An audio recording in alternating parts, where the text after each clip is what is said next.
Quand on parle de fork, on parle en général de la modification des règles qui régissent une crypto-monnaie.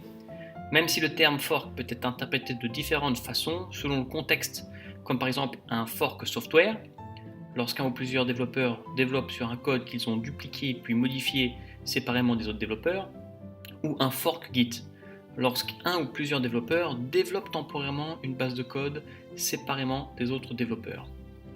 Dans ce cas, un fork est une copie d'un dépôt. Mais ce dont on parle dans cette vidéo, c'est de fork non délibéré, de hard fork et de soft fork. Et on expliquera ce que hard et soft signifient dans ce contexte.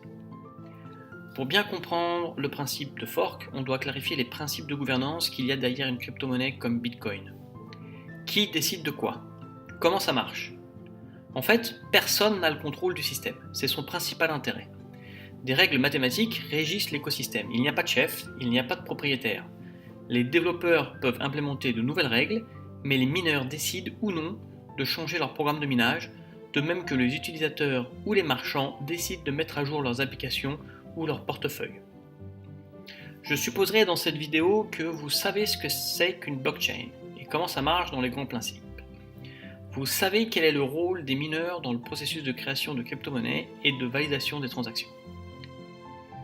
Si vous êtes propriétaire de Bitcoin et que vous vous tenez au courant de ce qui se passe dans le milieu, vous devez en avoir déjà entendu parler, soit de soft fork, soit de hard fork. Un fork peut être traduit en français par fourche, embranchement ou même bifurcation. Je préférerais ce dernier terme. Un fork, donc une bifurcation, est un événement lors duquel une blockchain ouverte dans un état donné diverge en deux états différents, soutenus tous deux par un sous-groupe du réseau.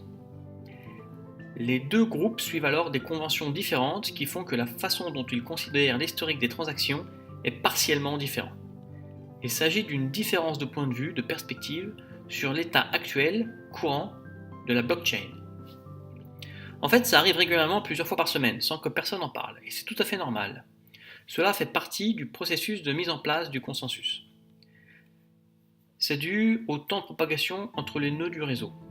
Par exemple, un mineur trouve d'un côté un bloc, et de l'autre côté, au même moment, un deuxième mineur trouve aussi le même bloc. Donc autour du premier se forme un groupe de mineurs qui minent sur le résultat de ce premier mineur. Pareil autour du deuxième mineur. Donc j'espère que c'est à peu près clair. Donc on a deux groupes, le groupe 1 et le groupe 2, qui tous deux travaillent sur des chaînes un petit peu différentes, puisque le mineur 1 et le mineur 2 ont résolu le même bloc au même moment presque. Puis par exemple, un troisième mineur mine un bloc à partir de la chaîne du premier groupe. Et tous les mineurs du deuxième groupe découvrent alors qu'ils travaillent sur une chaîne plus courte.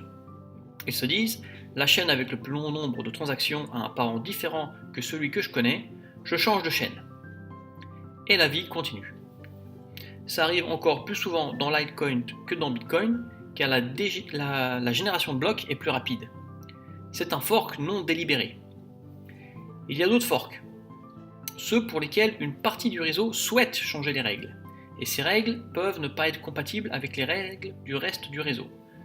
C'est par exemple ce qui se passe lors d'une attaque des 51%, c'est-à-dire que les mineurs, qui sont donc en majorité, puisqu'ils sont 51%, changent les règles unilatéralement. Quand les règles changent, elles peuvent être plus restrictives ou moins restrictives. En dehors d'une attaque à 51%, la communauté peut avoir intérêt ou avoir envie de changer les règles.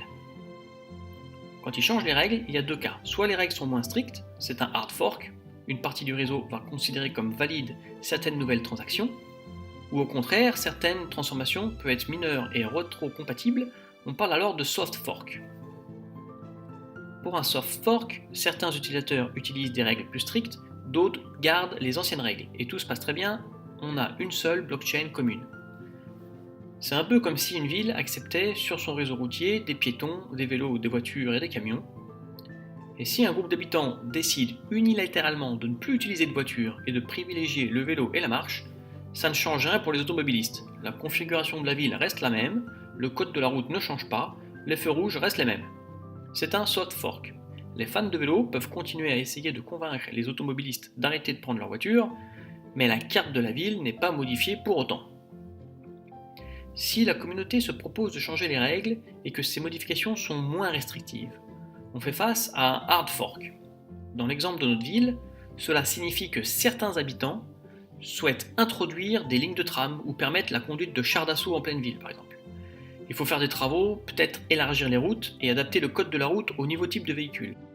C'est un hard fork, même les piétons ou les cyclistes doivent apprendre à réagir face au tram et la carte de la ville est modifiée pour permettre aux chars d'assaut de circuler. Un hard fork peut conduire à la duplication de la blockchain afin de créer une deuxième en parallèle. Si tous les utilisateurs et mineurs ne migrent pas, les deux chaînes survivent l'une à côté de l'autre, comme ça a été le cas avec Ethereum et Ethereum Classics. Elles sont identiques jusqu'au hard fork, puis différentes ensuite. Donc quelqu'un qui avait des crypto-monnaies sur cette blockchain avant le fork peut les utiliser sur l'une ou l'autre des chaînes. Mais après la première utilisation, il ne peut plus changer de chaîne. Ce que vous devez retenir, c'est que des forks non intentionnels arrivent tout le temps et sont résolus par le réseau, car c'est son but. Dans le cas de modification des règles elles-mêmes, un soft fork est compatible avec les données actuelles, alors qu'un hard fork force les utilisateurs à choisir, rejoindre la nouvelle blockchain ou garder l'ancienne.